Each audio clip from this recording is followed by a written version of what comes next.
Dans la Gens au chapitre 17.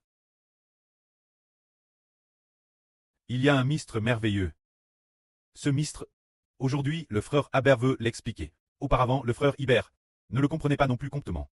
Mais il le comprenait de façon générale. Maintenant, il dit que l'explication est plus claire. Quand nous lisons la Gens, c'est TRS merveilleux. Quand on arrive au chapitre 17, Abraham a vu son nom chant. En Abraham, ce moment éternel lui est apparu et a dit: Je suis le Dieu Tout-Puissant. On couvert Tout-Puissant ouvre, marche devant ma face, et sois ingrat. J'établirai mon alliance avec toi, et je multiplierai ta descendance l'extrême. C'est dire quelle alliance. Établir, faire alliance avec Abraham, pour que la descendance d'Abraham soit extrêmement nombreuse, extrêmement multiplie, innombrable. C'est dire que Dieu voulait faire alliance avec Abraham, pour que ses descendants soient nombreux, si nombreux qu'on ne peut pas les compter. Qu'on ne peut pas compter, qu'il est impossible de nombrer. Alors Dieu a dit: Voici. C'est l'alliance que je fais avec toi, tu deviendras le près d'une multitude de nations. Désormais ton nom ne sera plus Abraham, mais ton nom sera Abraham. Car je t'ai établi près d'une multitude de nations. Alors l'alliance, c'est pour qu'Abraham change son nom en Abraham, ce qui signifie que il sera le près de nombreuses nations. Ses descendants seront assez nombreux, ce qui signifie vraiment, vraiment beaucoup. Appelle le près de la nation, c'est dire que le près de nombreuses nations est le près de la nation. Le frère Hberest appelle le près de la nation, ce qui signifie que, si l'on n'a qu'un seul fils, on ne peut pas trop considérer comme le près de la nation. Si le frère Hber n'avait eu qu'un seul fils, ce ne serait pas suffisant pour devenir le près de la nation. Ce ne serait qu'un faux près ou une fausse ombrère, c'est tout. Le près de la nation doit certainement avoir de nombreux descendants, c'est pourquoi Abraham a changé son nom en Abraham, ce qui veut dire qu'Abraham a assez de descendants pour former de nombreuses nations. C'est donc le sens d'Abraham. Et quant au frère Iber, le précleste a dit que le frère Hberest le près de la nation.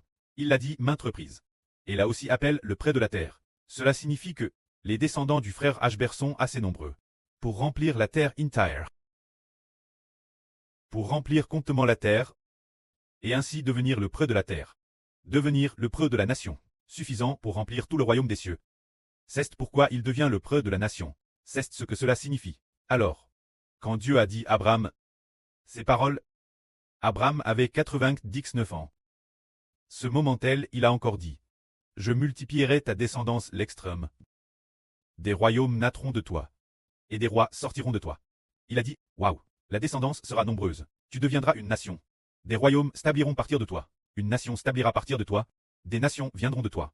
Alors le près de la nation doit certainement posséder une nation. Devenir une population nombreuse, suffisamment pour former une nation. Ou nombreux, suffisamment pour devenir une grande nation de plusieurs tribus. Tout comme le près de l'a promis en disant au frère Hber que la nation soit grande quel point. Avec 12 tribus, le preux fondateur d'une grande nation. C'est ce que cela signifie.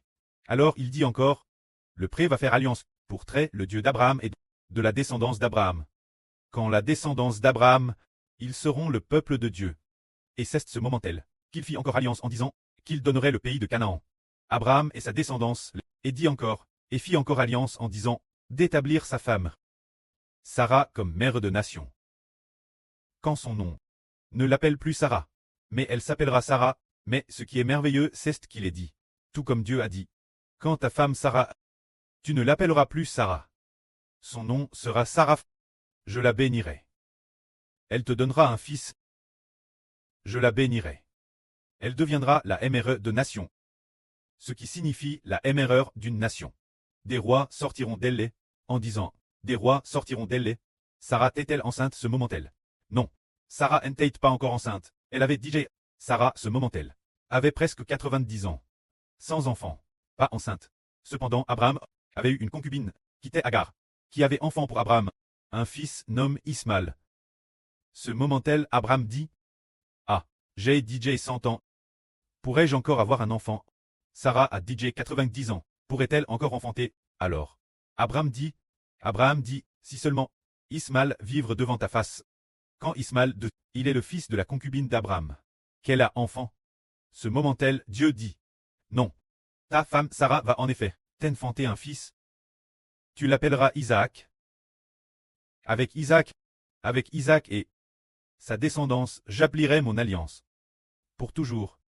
Quand Ismaël de je taille aussi exauce, il sera féconde, il engendrera 12 princes. Et je ferai de lui une grande nation.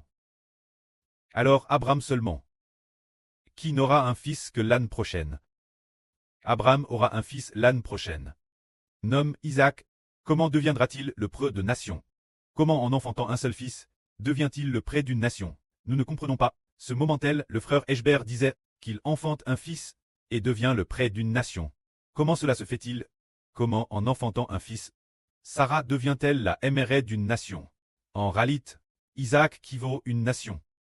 Aux yeux de Dieu, Isaac est comme une nation. De la même manière, la femme dans l'Apocalypse. Elle représente la femme qui a enfant un fils. Ce fils, la dame, signifie les enfants d'une nation.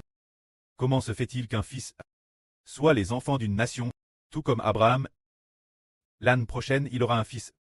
Ce n'est que l'année prochaine qu'il aura un fils, et deviendra le près d'une nation. Se pourrait-il que Isaac devienne une nation l'avenir? Plus tard en effet, le fils N d'Abraham, Isaac devait devenir une nation l'avenir.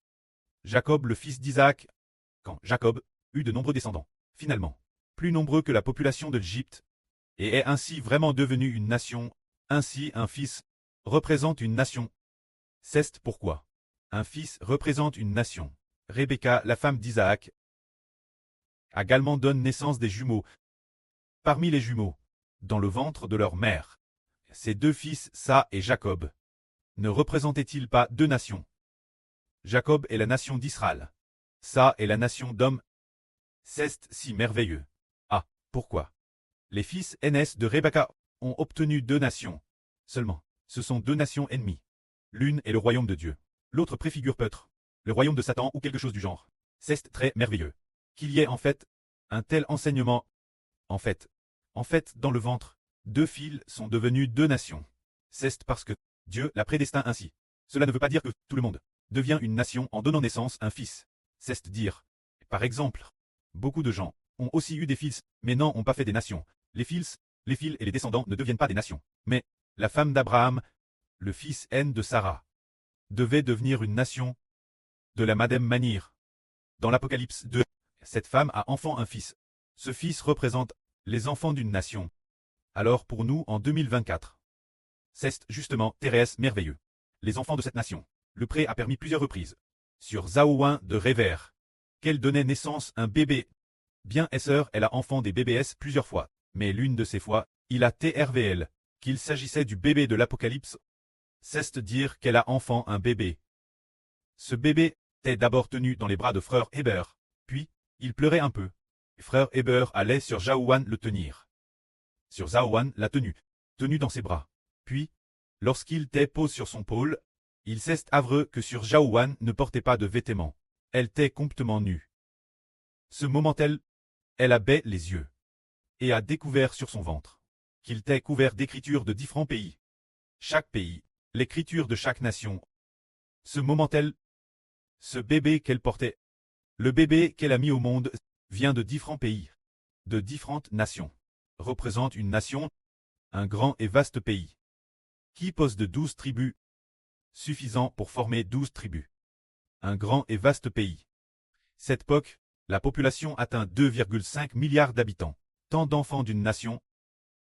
Alors que n'est-il? Est-ce vraiment ainsi? Nous voyons dans l'Apocalypse, ce sont les enfants de cette nation. Quand devient-elle une nation? Quelle est la taille des enfants de cette nation? La septième trompette sonne. Les enfants de cette nation seront tous réunis. Dès que la septième trompette sonne. Ce bébé est N, ce qui signifie que la septième trompette, le frère Ashber a dit autrefois que ce serait probablement en 2038. Une fois l'an 2038 arrive, se dire par rapport maintenant, il ne reste que 12 ans. Pendant ces 12 ans, nous devons donner naissance aux enfants d'une nation. Actuellement, l'évangile est sans cesse propague. L'évangile est continuellement prêche et prêche. Beaucoup de gens sont baptisés et croient, et deviennent ainsi les enfants de cette nation. Puis jusqu'en 2038, dans l'Apocalypse, dès que la septième trompette sonne, les enfants d'une nation apparaîtront. Les enfants d'une nation, ainsi d'ici 2038. Tout le monde dira, je suis un enfant du royaume des cieux. Tout le monde, 2,5 milliards de personnes, Les 2,5 milliards de personnes prédestinent la vie éternelle diront. Je suis un enfant du royaume des cieux. Je suis un enfant de Dieu. Je suis un enfant du Christ. Je suis un enfant du frère Hbert. Il est le preux de la nation. Je suis son fils. Je suis sa fille. Tout le monde parlera ainsi.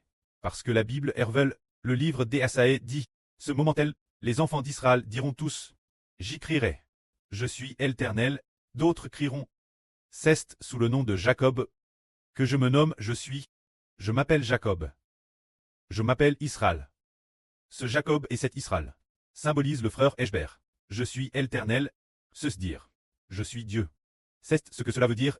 Ainsi, d'ici l'an 2038, le peuple d'une nation apparaîtra, cause du peuple de cette nation, des enfants d'une nation, qui sont apparus, la bête discorne, s'opposera directement au frère Hbert ainsi qu'aux enfants du frère Hbert. Mais la bête discorne, au début, elle ne s'opposait pas nous. La bête discorne cesse, la Russie divise puis allie. Au début, la Russie ne cesse pas trop, oppose au peuple de Dieu. Parce que ce moment-là, le peuple de Dieu, ne suffisait pas à former une nation. La Russie actuelle n'est pas suffisante pour. Nous ne sommes pas suffisants pour devenir une nation, avec une faible population, de seulement quelques dizaines de personnes. Alors est-ce pour cela que, oui, la septième tête de la BPT, cette tête est 10 cornes. Quand la septième tête, elle ne cesse pas encore manifeste, pour attaquer le peuple de Dieu, mais quand on en vient au huitième, se dire en devenant la BT 10 cornes, quand la Russie deviendra la bête 10 cornes, on s'aperçoit que la cible de l'attaque de la Russie n'est DJ plus le roi du Sud. L'avenir, la Russie se divisera en roi du Sud et roi du Nord. Elle se divisera également en plusieurs petits pays. Alors, l'avenir, le roi du Nord attaquera de nombreux pays. Il attaquera la Russie après sa division. Parmi la dizaine de pays, il en détruira encore 3. Ayant détruit 3 pays, après cela, il ne restera plus que 10 pays.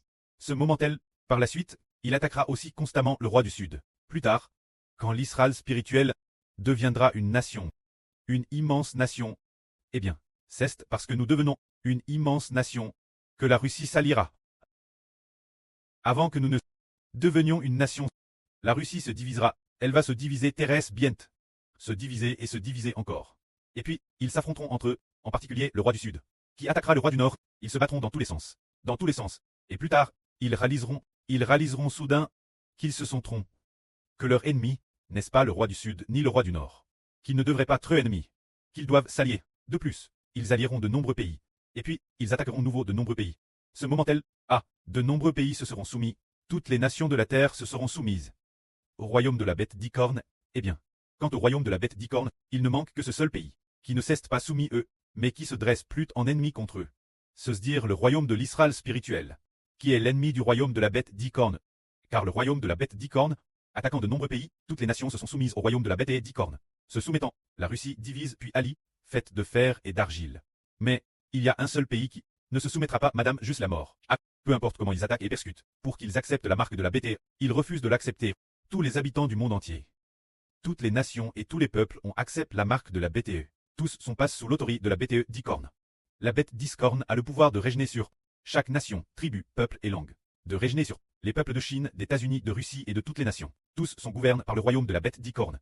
Mais un seul royaume n'est pas sous sa domination, et ne le veut pas, et ne peuvent pas non plus accepter leur marque de la BTE. Se dire l'Israël spirituel. Ainsi, le royaume de la BT d'Icorne, il a DJ attaque toutes les nations, qui lui sont toutes soumises, mais seul l'Israël spirituel ne cesse pas soumis. Alors l'Israël spirituel a été attaqué par le royaume de la BT d'Icorne. Attaque continuellement, attaque jusqu'à la fin de la grande tribulation. Bon, Dieu a commencé à rendre justice l'Israël spirituel. Ainsi, nous sommes tous ressuscités au ciel. Le Précleste a détruit le royaume de la BT d'Icorne, et a aussi détruit toutes les nations et tous les peuples de la terre. C'est le mystre de la vie. Que la gloire soit auprès et au Seigneur. Amen.